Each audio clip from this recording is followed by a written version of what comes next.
guys, it's Happy Conscious Gal again. I'm still doing my really long 2-hour drive to Queenscliff, and I thought I'd do another vlog because I've still got quite a bit of time driving.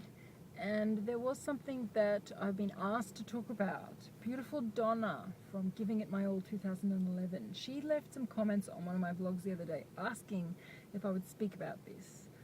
I did a vlog where I was showing my morning routine, and I was showing a gratitude prayer that I say every day, where I thank the fat on my body for how it served me, and then I release it into the universe, and I really get to a place of self-love as I look at myself in the mirror. And she brought up something which I think is a really big issue in our community and which needs to be addressed, and she asked if I would say something about it. And the issue is that some people who have lost really huge amounts of weight, like 100 pounds, 120 pounds, 150 pounds, even maybe 200 pounds on HCG, can get to the point where at the end of their journey they've reached their goal weight and they're really happy with that, but they still don't like how they look because their skin may be saggy or have stretch marks, or they just don't look like the sleek bikini body they thought they would look. And Donna was telling me how a lot of those people can feel very self-hating and depressed, and even though they've had such a huge achievement, they still feel that they don't like the way they look, they don't like themselves. And I felt really sad hearing that, but I do understand it. I don't have that issue with weight because I've only got about 40 pounds to lose, but I have that issue in another area of my life, so I really can relate to what you guys are going through, and I do have some strategies that you can do to help you with it.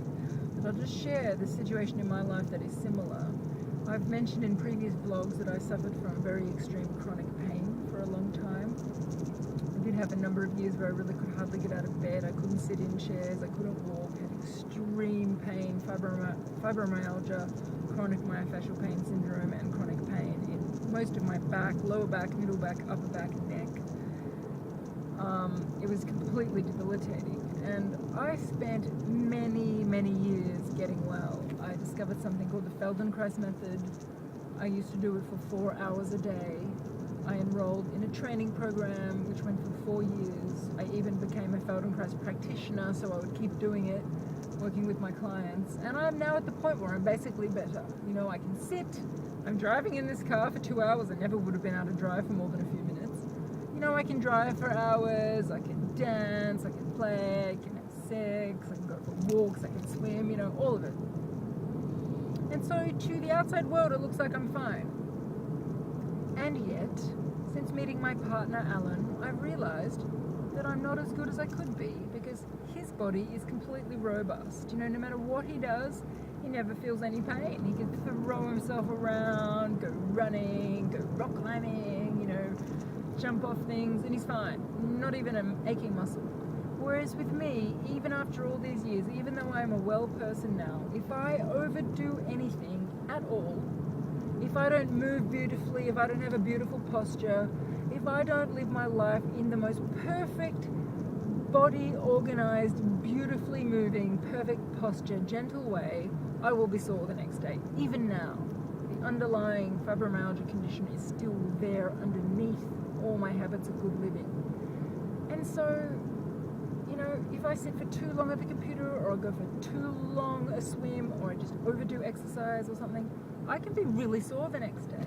And this actually happened yesterday. For the first time in many months, this issue came to a head for me, which was interesting timing because it was the day after I'd seen Donna's comments. Because I'm getting so sleek, my boyfriend can't keep his hands off me, which is nice. But we had a rather athletic session together, jumping around like teenagers, which I never could have done before when I had chronic pain.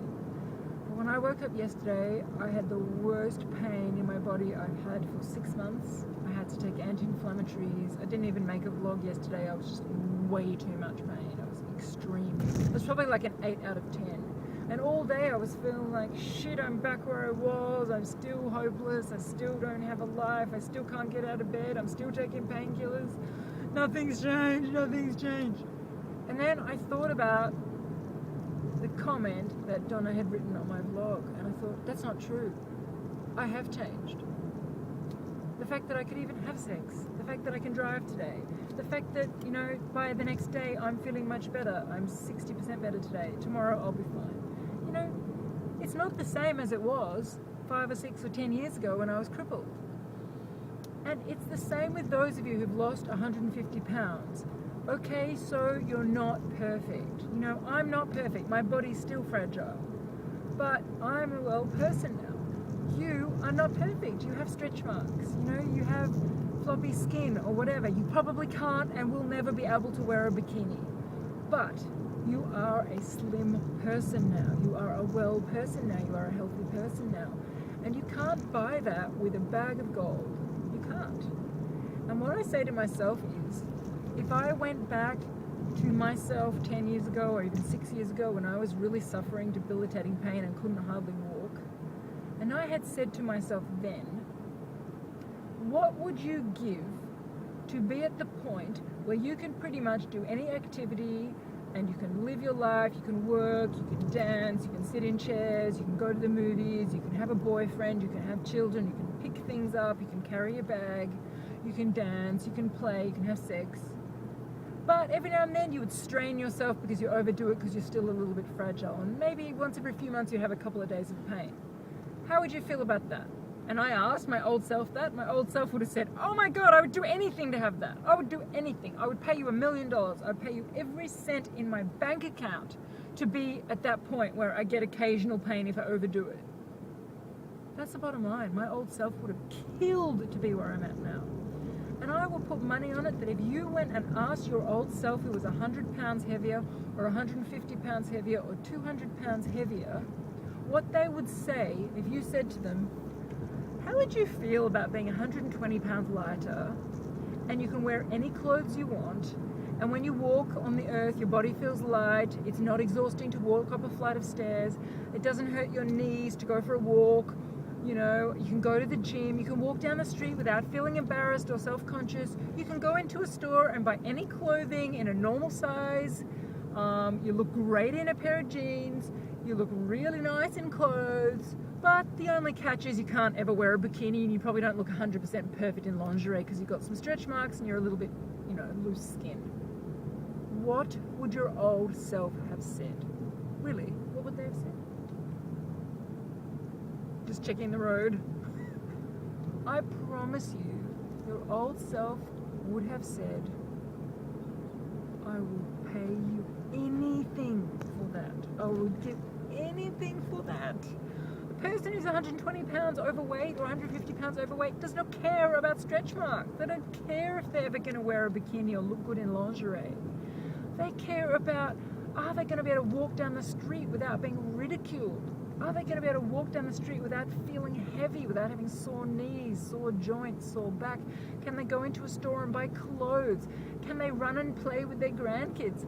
Can they get through their life without suffering diabetes or a heart attack? Are they going to live longer? Those things are what you have achieved. Now, I'm not saying it's not disappointing that I still get pain and I still get sore much more than other people do if I overdo it. I still have an underlying sensitive system that is hypersensitive and has underlying fibromyalgia symptoms. If I overdo it, I pay the price. You know, you can't wear a bikini. Well, that's okay. We're not perfect. But what we have achieved is so amazing. It's such a small price to pay for freedom and health and looking good and feeling good. You know, but it's okay to feel disappointed that you can't get that final piece. But the thing is, I chose this journey with chronic pain for my lifelong learning. I believe my soul chose this journey of struggling with my body so I would get all my life lessons out of it. You know, some people suffer with depression or anxiety. Some people just suffer with psychological conditions. Some people suffer with career situations. Some people suffer with family problems. Some people suffer with financial problems. Some people have all of the above. In my case, the main problems I've had in my life have been with my body, because that's the classroom that my soul chose for this lifetime for me to learn. And I suspect if you have had to lose 120 pounds, that it's probably the case that your body is your classroom in this lifetime. So yeah, you may always have a tiny bit of area of struggle in your body because that's the setup that you've chosen for your lifelong learning. Someone else, like my boyfriend, he's never had a problem with his body. He's always looked great, he's never had any fat on him, he's never had any pain, he's never had any illness, but he's had a million other problems in his life that I haven't had to deal with. And those are the areas where he can't shift the last little bit because for him, that's his classroom. So for you, your body is your classroom. So be grateful to it that there's still a little bit of stuff there that you have to learn from your classroom. And the bit that you have to learn is how to have self-love despite not being perfect. You know, it's still possible to love yourself with stretch marks. It's possible to love yourselves in loose skin. It's possible for me to love myself despite the fact that I was in pain all day yesterday. It's possible to love myself when my hair goes grey and I get wrinkly, you know, because we are not perfect, but at the same time, we are perfect. It's just our perception. I'm so glad I'm driving on one road because I keep looking at the camera because it's almost in my line of sight, and luckily there's nothing else to really look at because there's no cars and I'm on one road. Anyway, the last thing I want to say is anyone who has got themselves into a chronic body condition like me, chronic pain, or you, chronic obesity, the reason we got ourselves there is because we had underlying beliefs that put us there. And I would suggest that if you haven't yet looked at what those underlying beliefs were, you take the time now to do that. Because if any of those underlying beliefs are still there in your subconscious, they're still running you. And they're going to make it very hard for you to love yourself no matter what you look like. Someone who's running the underlying belief, I'm beautiful, I'm gorgeous, that person is not going to care if they're a little bit overweight. That person is not going to care if they have stretch marks. That person's not going to care if they get wrinkles. That person's not going to care if they get grey hair because they think they're beautiful. That's their belief. But if you're running the belief, I'm ugly, I'm hideous, no one could possibly love me because of how I look, I'm unlovable, I'm unattractive, then you could lose 200 pounds and you're still going to feel ugly. Because it's nothing to do with the pounds, it's to do with the belief. So the biggest tip I can give you for shifting your beliefs is a process that I've been doing for many years. It was invented by a woman called Byron Katie. Go and look her up, she's amazing. And she calls it the work. And you'll probably find that when you first do this and you go, I am ugly, you probably believe it like a 10 out of 10. And after you've gone through the Byron Katie process and you say that sentence again, I am ugly, you probably find you believe it like 2 out of 10. Because let's face it, all belief is just a choice. There is very few things in this world that is actually objectively true. Most things that we believe, we're just choosing to believe. There's evidence for, there's evidence for against. It's really a fact of which evidence you focus on. If you focus on the evidence that proves you're ugly, you're going to believe you're ugly. If you focus on the evidence that proves you're beautiful, you're going to believe you're beautiful. Because all belief, except for very few things, all belief is subjective. So you may as well choose the belief that serves you. You may as well choose the belief that gives you the life you want. You may as well choose the belief that makes you the happiest and the most confident person. So I choose the belief I am well. Okay, every now and then I have a day of pain. Okay, if I overdo it, my body reacts differently than other people's, but I still choose to believe I am well. Because if I believe I am a chronic pain victim and I suffer from fibromyalgia and I'm a delicate little flower and I'm a petal, and I'm never going to live my life. I'm not going to go on 2-hour drives like this. I'm not going to go for walks. I'm not going to dance. I'm not going to exercise. I'm not going to keep the weight off because I'll be too scared to move. So I'm choosing a belief that serves me. Because when it comes down to it, all beliefs are just choices. So I really suggest you look at the underlying beliefs that are keeping you feeling depressed about that little bit of stretch marks or loose skin on your body. I guarantee there's a belief under there that's causing you that depression. I really understand it can feel frustrating to almost be at your goal, but it's really just a matter of reframing your perception, and then you can be so happy with where you're at. You can be so grateful with where you're at. You can be the happiest, lightest, most satisfied person on the planet, and you can know that you have achieved a miracle with HCG, and you should be so proud of yourself. So I just wanted to share that with you. Thank you so much, Donna, for raising this point. It's a massive one in our community. I'm so glad I had the time on this drive to really go into it in detail. detail. I hope it's been helpful. Leave me any comments that you want on the vlog and I'll get back to you. Anyway guys, I'm almost at my destination, so I'm going to turn my iPhone off now and concentrate on the driving because the next bit's a bit tricky. So I'll see you guys next time I vlog.